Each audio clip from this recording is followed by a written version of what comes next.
Nagaan Waaqayyoo hunduma keessaniif haa ta'uu akkam jirtu nagaa keessanii ani nagaadha galata Waaqayyoo maqaan Waaqayyoo Waaqa isa jiraataa kan eebbifame haa ta'u anaaf isin kan gargaare Waaqayyoon maqaan isaa bara amma baraatti kan eebbifame haa ta'u akkam jirtu nagaa keessanii an nagaa kooti galata Waaqayyoo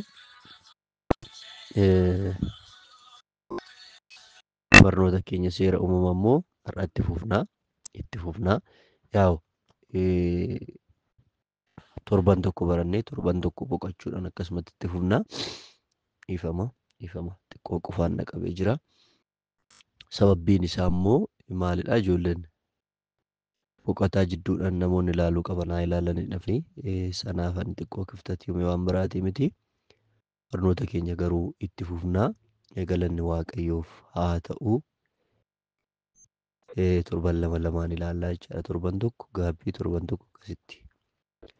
Sirriitti namoonni hubataa fi dhaggeeffachuu kaalcharii isaa guddifataa deemanitti garaagarummaan jira waan ta'eef jidduu kanallee namoonni ilaalan baay'een jijjiiru waan ta'eef jechaadha. Torban lamaan har'aa yaadattoo ta'e kutaa 13 seera uumamaa boqonnaa 6 ilaallee turre. Seera uumamaa boqonnaa 6 yaadattoo ta'e waa'ee Nohoo nama qajeelaa haftee hambisuuf qophii taasifamee fi akkasumas immoo seera uumamaa boqonnaa 6 wanti inni irratti xiyyeeffatu amala addunyaalessaa faalame yookaan addunyaan yeroo sana ture. Addunyaan yeroo sana Waaqayyoon yaada fi kaayyoo isaatiif uume sun faalamuusaa achi keessaa immoo Waaqayyoon nama mataa isaatii filachuusaa dhiifama. Egaa akkuma beektanii uumama boqonnaa tokko irratti Waaqayyoon uumama hundumaa uume nama bifa fakkeenya isaatiin uume uumama boqonnaa 2 irratti immoo Waaqayyoon hin boqotee achiin booda immoo nama biyyee lafaarraan tolchee namaaf iddoo qopheessee namaaf iddoo qopheessuu qofa otoo hin taane namaaf iddoo qopheesse sana immoo nama tolchee sana fuudhee iddoo isaaf qophaa'e sana kaa'ee gaa'ela achirratti eegalee achitti mirgaaf dirqama namaaf kennee boqonnaa 3 irra immoo namni kun seexanaan yookaan bofti bifa seexanni karaa bofaa fayyadamuudhaan nama kanan gowwoomsee namni gowwoome kun immoo wanta nyaatiin du'a duutaa jedhamu sana nyaatee achiin booda firdiin namarratti bofarratti dubartiirratti dhiirarratti lafarratti illee firdiin akka ta'e argitu. Boqonnaa 4 egaa akkuma dhattanii ilaaltanitti akkuma beektanitti immoo boqonnaa 4 irratti Addaamii fi Hewaan wal qunnamtii taasisanii achiin booda immoo Qaayaan hin dhalatee itti fufee Abeel hin dhalatee.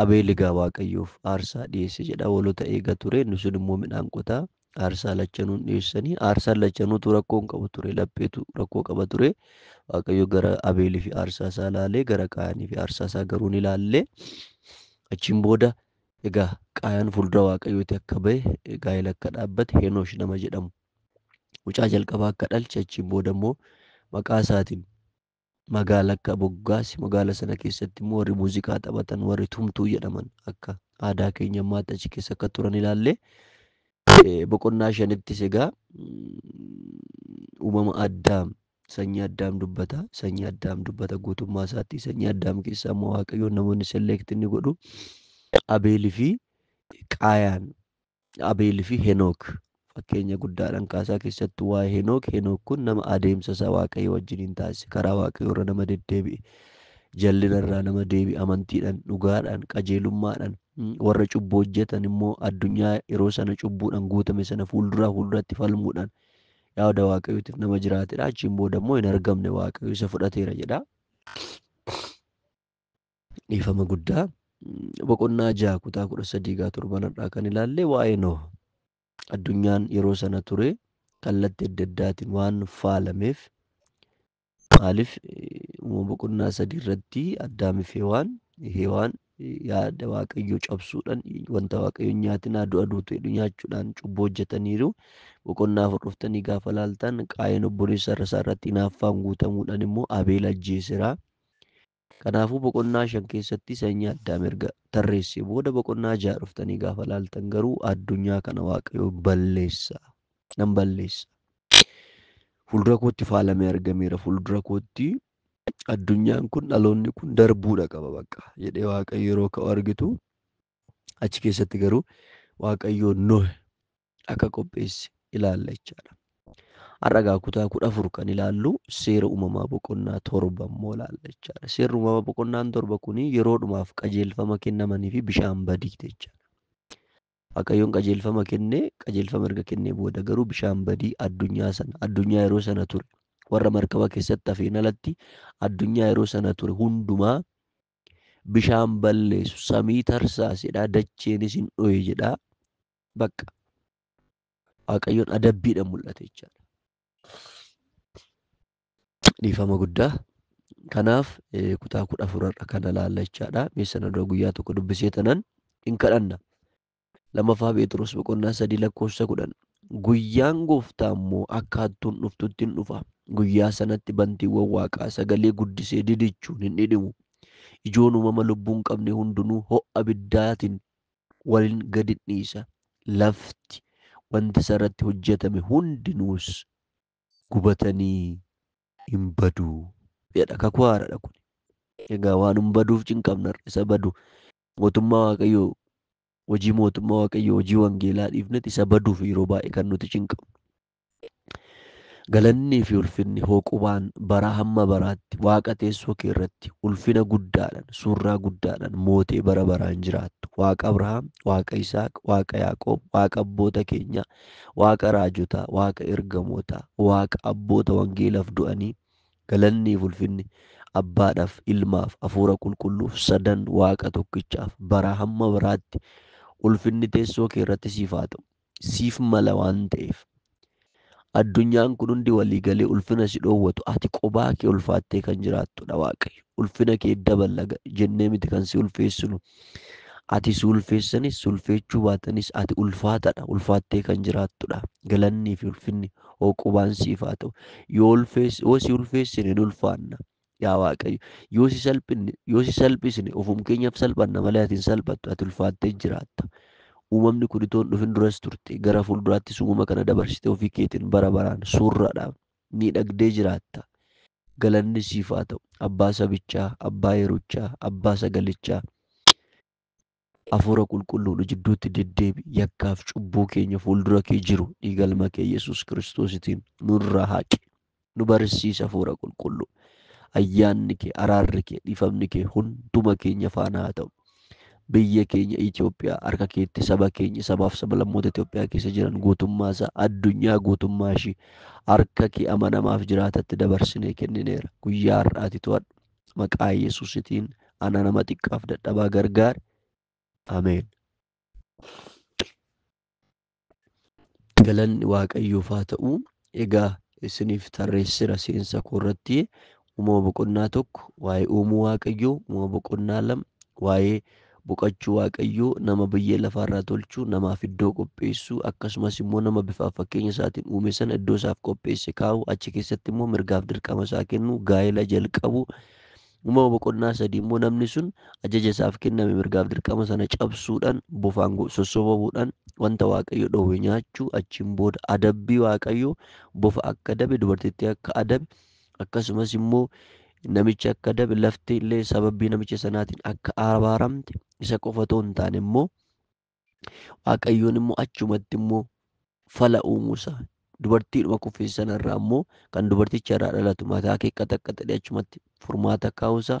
Uumama boqonnaa 4 dhuftanii gaafa laaltan immoo Addaamii fi Hewaan ijoollee argachuu isaanii inni jalqabaa Qaayin, inni lammaffaan immoo Abeel, isa taanee immoo namoonni kun lachanuu inni sun midhaan qota ture inni hangafaa, inni kun immoo hoolota tiksa ture. Aarsaa akka dhiyeessan aarsaa isaanii Waaqayyoon kan isa tokko fudhatee kan isa tokko akka dhiise, gara Abeeliif aarsaa isaa akka ilaale, gara Qaayiniif aarsaa isaa akka hin ilaalle, sababii kanaan immoo Qaayin aariidhaan ka'ee obboleessa isaa urufatti baasee akka ajjeese fuuldura Waaqayyootiifis bahee gaa'ela dhaabbatee ilma jalqabaa Henoosh akka argate maqaa Henooshitiin immoo magaala akka hundeesse, magaala sana keessa warri sibiila rukutanii fi warri muuziqaa taphatan akka turan boqonnaa 5 dhuftanii gaafa ilaaltan immoo boqonnaa 5 keessatti immoo dhaloota Addaam keessattuu Henook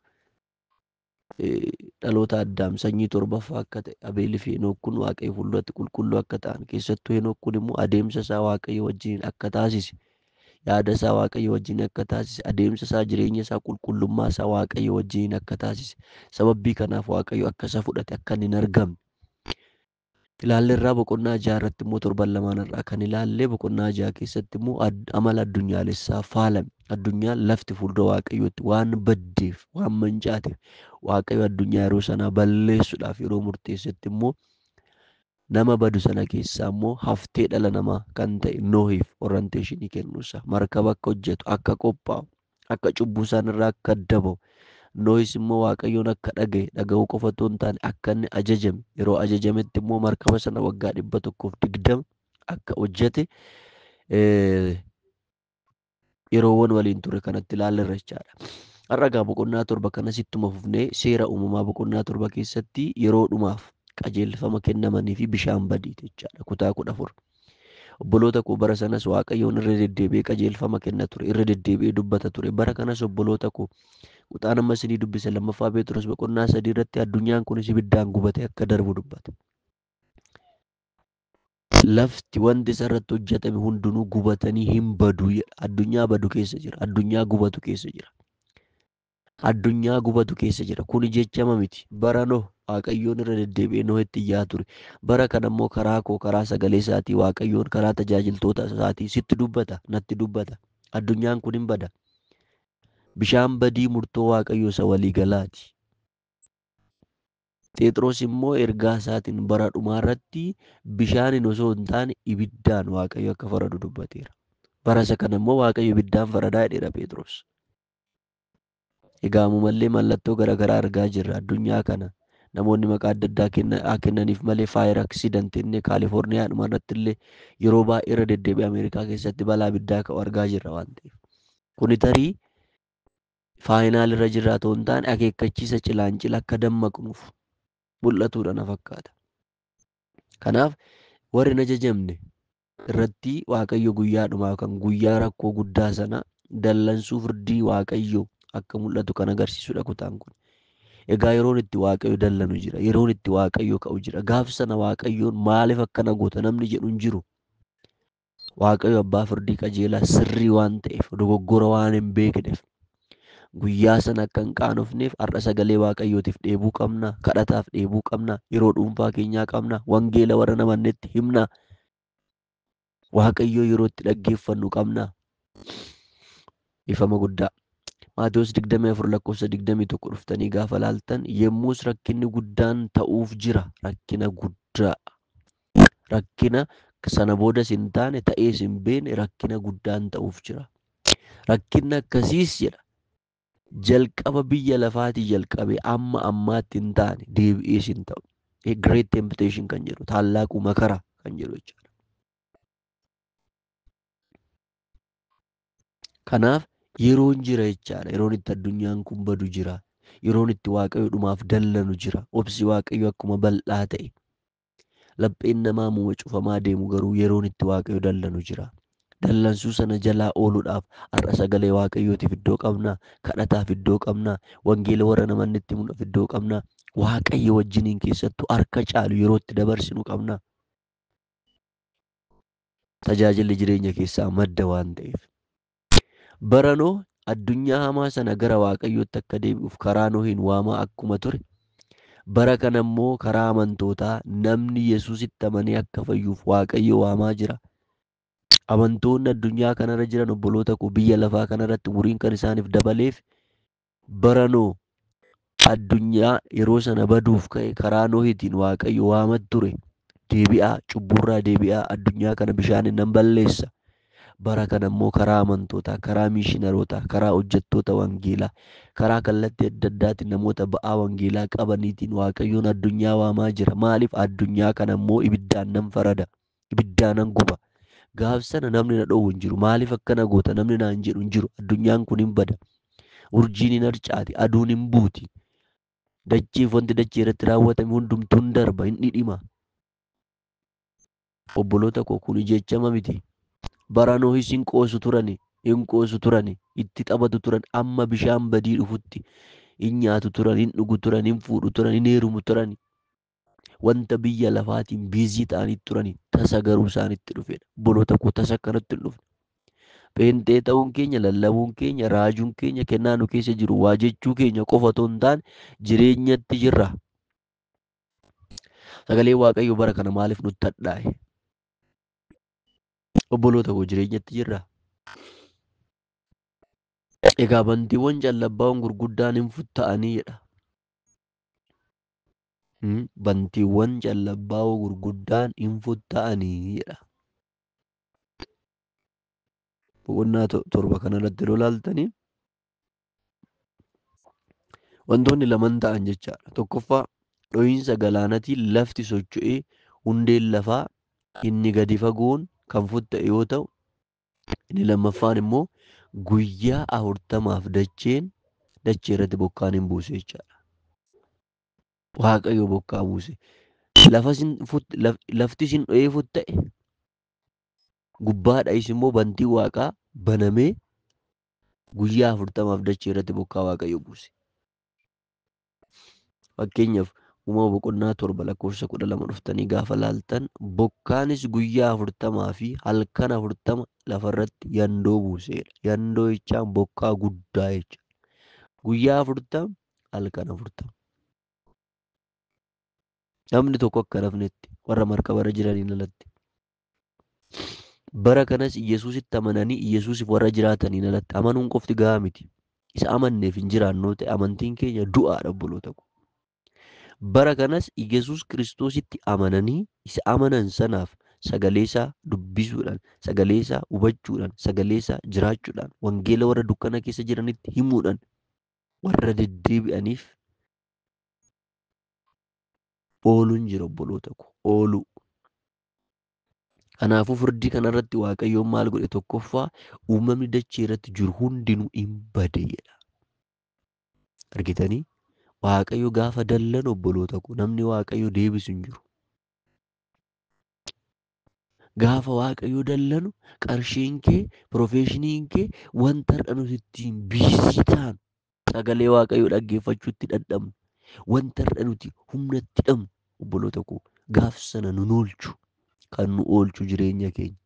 Kan nu oolchu sagaleedhuma Waaqayyoo isa akka gowwummaatti ilaallee dhiibnu kanatu nu oolcha gaaf sana obboloota koo. Lammaffaa Phexros boqonnaa 2 lakkoofsa 5 ilaala. Maatewos boqonnaa 24 lakkoofsa 37 hanga 39 ilaala. Keessattuu tokkoffaan Phexros boqonnaan 3 lakkoofsa 20 akkas jedha. Isaan hafuurota namoota warra duraa bara Nohitti yeroo markabni tolfame yommuu Waaqayyo obsaan isaaniif eeggachaa turetti isaaf hin abboomamin hafanidha. Markaba kanaan namoonni muraasni kana jechuun lubbuun 8 bishaan keessaa oolanii jedha Phexros. Bara kanas markabichi dhiyaateera.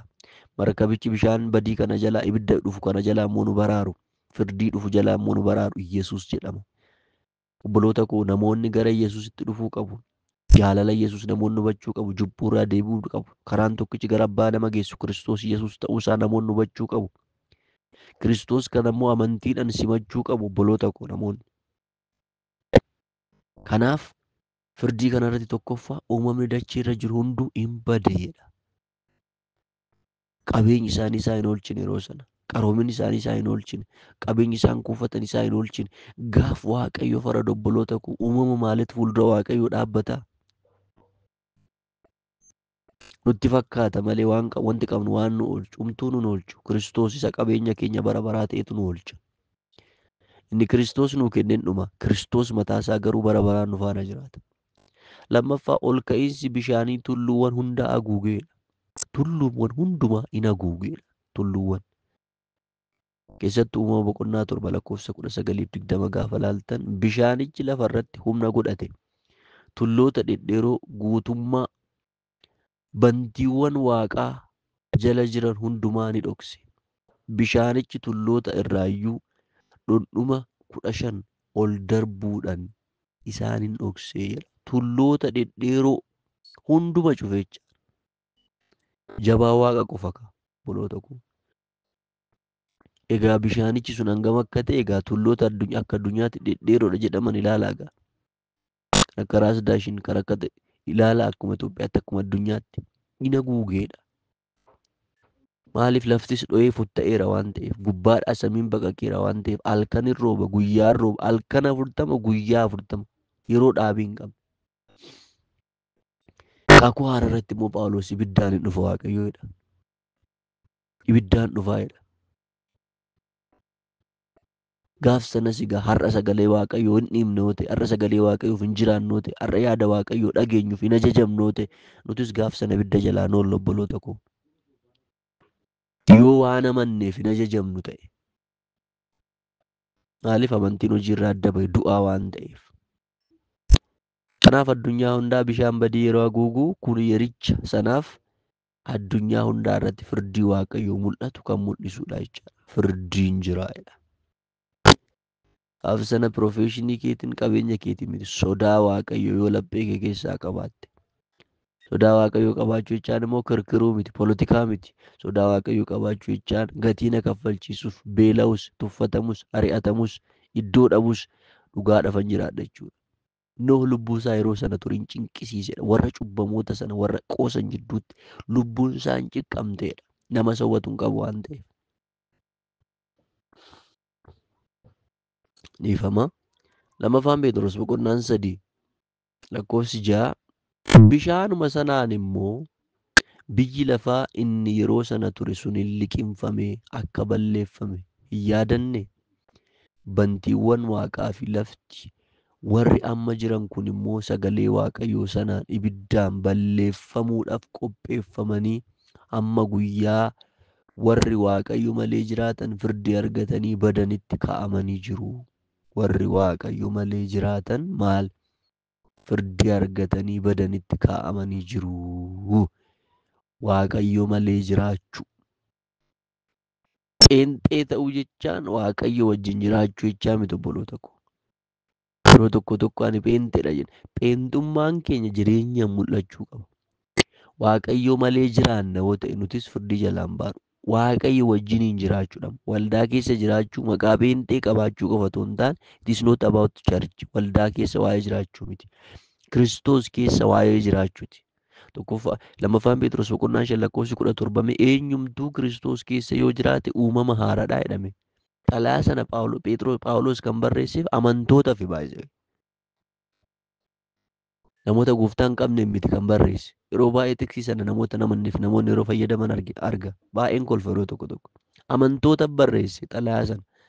Tokkoffaan Phexros, lammaffaan Phexros kibba Giriik waldaa jirtuudha. Waldaa sana bara 50 seeneeti. Waggaa 2 waggaa 1 ji'a 6 Ayihudootaaf Armeenotaaf wangeela lallabee duukaa buutota filee barsiisee waldatti pilaanti godhee kan bahedha. Bara 54 waldattii keessa wanti hin taane yeroo labsamettidha xalayaa sana kan barreesse. Tokkoffaa Phexros, Qorontos fi lammaffaa Qorontos kan barreesse. Eenyumtuu Kiristoos keessa yoo jiraate uumama haaraadhaa. Kiristoos keessa jirta. Yaada Kiristoos keessa jirta. Hafuurri qulqulluun si gaggeessa. Sagalee Waaqayyoo dubbista. Sagalee Waaqayyoo jiraatta. Wangeela karaa miidiyaa hawaasaa kana carraa argattee namoota namanneef rabsita. Waaqayyo malee jiraatan firdii argatanii badanitti kaa'amanii jiru. Michoota koo jedha. Lammaffaan Phexros boqonnaan 3 lakkoofsa 8. Michoota koo guyyaa tokko goofticha biratti akka waggaa 1000 waggaan 1000 akka guyyaa tokko ta'uusaa yaadatti qabadhaa. Gooftaan wanta abdachiise raawwachuudhaaf hin seesu. Akka namoonni tokko seesutti isa lakkaa'an miti. Inni namoonni hundinuu yaada garaa isaanii akka geeddaratan malee garri tokkoyyuu akka badan waan hin barbaanneef obsaan hin danda'a. Egaa obsa Waaqayyoon obsuun isaa gowwummaa namoonni itti fakkaatu jira bara kanas. Gowwummaa miti obboleessa koo sittan hima. Dhugaan siin jedha gowwummaa miti. Waaqayyoo kan obseef gowwummaaf miti. Kanaafuu firdii kanarratti egaa tokkoffaa uumamni dacheera jiru hundi badee, lammaffaa ol ka'iinsi bishaan tulluuwwan hunda haguugee. Keessattuu bishaan kun guyyaa 150 booda hir'achuu eegale jechaadha. Guyyaa 150 ture. Sana booda hir'achuu kan eegale. Keessattuu uumama boqonnaa 7 lakkoofsa 24 dhuftanii gaafa laaltan bishaanichi guyyaa 150 irraa lafa guutee taa'ee jedha. Guyyaa 150. Maaliif humtuu akka nafneef? Akkuma obsisaa bal'aa ta'e gaafa faradus obboloota koo Waaqayyo firdiin isaa jabaadha. Hin argina gara fuulduraattis. Uumama boqonnaa 19 akkamitti uumama ibiddaan akka balleesse hin argina. Magaalaa Sadoo. Waaqayyo cakkaan jedha obboloota koo. Dhumarrattis markabni Noah bakka kaate irraa kiiloomeetira 800 fagaattee Tulluu Araaraat yookaan biyya Harman irra boqotte jechaadha. Iddoo ka'umsa ishiirraa kiiloomeetira 800 fagaattee achiin booda tulluu maalirra boqotteedha? Tulluu Araaraat jedhamtu yookaan biyya Harman irra hin boqotte jechaadha. Inni sadaffaan kan nuti ilaallu firdii kanarratti uumamni dachee irra jiru hundi hin bade jennee ol ka'iinsi bishaanii tulluu hunda haguuge jennee sadaffaa irratti dacheenis ni goggogdee Nuh bishaan badii erga eegalee booda guyyaa 377 booda markabittii keessaa baheedha. Uumama boqonnaa 8 lakkoofsa 13 hanga 14 itti dhufna waan ta'eef isa ibsa bal'aan kennu. Arfaffaa irratti addunyaan bishaan badii dura ta'e ture akka bade ergamaan Phexros ni ibsa jechaadha.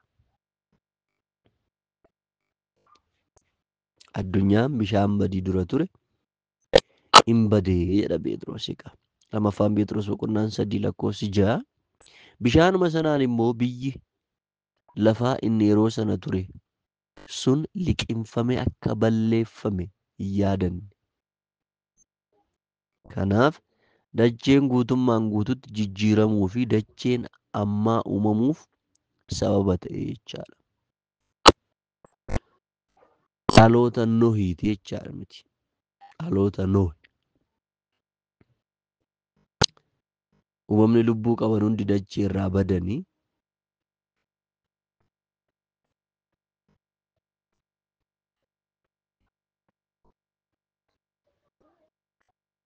egaa seenaan bishaan badii kuni tokkoffaa waa'ee firdii, waa'ee fayyinaa dubbata. Waa'ee fayyinaa dubbata gaafa jennu immoo Waaqayyo addunyaa sana sababii inni balleesseef nama duudhaa malee jiraatu balleessee boqonnaa haaraa ta'e dhala namaa faana eegaluuf jechaadha. Obboloota koo Waaqayyoon nama duudhaa malee jiraatu dhimma yerooti malee hin balleessa.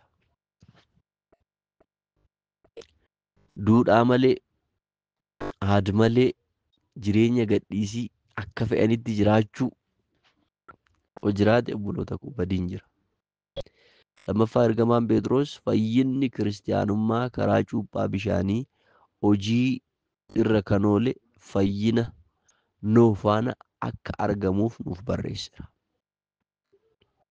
Fakkeenyaaf tokkoffaan Phexros boqonnaan 3 lakkoofsa 21 maal jedhaa?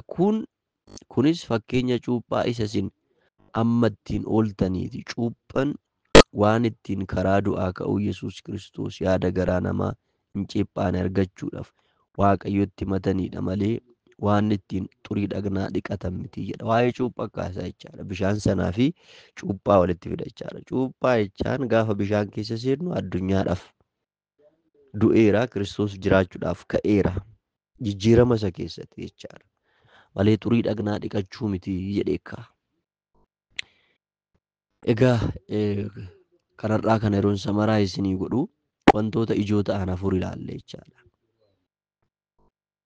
Boqonnaa 7 keessatti wantoota ijoo ta'an yeroo dhumaaf qajeelfama kennamanii fi bishaan badii kana keessatti firdii kanarratti Waaqayyo yeroo firdii kana faradu tokkoffaa uumamni dachee irra jiru hunduu ni bade. Warri ajajamuu didan, warri jallinaan deeman hin badan. Barattaanu kanas fuuldura keenya bara jiru kanas ibiddaan Waaqayyoon balleessuudhaaf qophii irra jira jechaadha. Macaafa qulqulluun dubbata.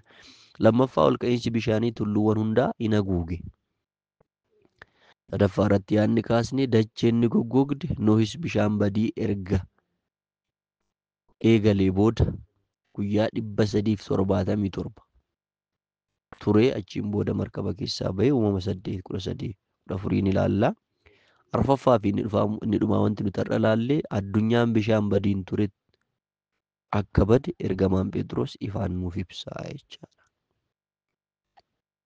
Egaa seenaan bishaan badii kun wantoota ijoo lama nutti hime immoo jenneera. Tokkoffaa waa'ee firdii. Bishaan badii kun tokkoffaa hin farade. Lammaffaa hin faradeef. Waaqayyoon bishaan badii kanaa waan lama hojjete. Warra isaaf jiraataniif hin faradeef. Warra isaaf jiraachuu didanitti garuu itti farade. Gabaabumatti kana ibsa kutaan kun. warra yaada isaa tole jedhanii waggaa 120 hojjetee jedhamu ina ishii jedhe sagalee dhagaye sanaaf tole jedhe. Dhaga'uun qofti hiika hin qabu obboloota ko. Xiksii talalchuun qofti hiika hin qabu. Mm? Tiyoolojii bara kana geewonnis barataa jiru. Sadoomoonni kallattii adda addaatti macaafa qulqulluu qorataa jiru. Amma xiksii tarreessuu miti dhimmichi bara kana obboloota ko.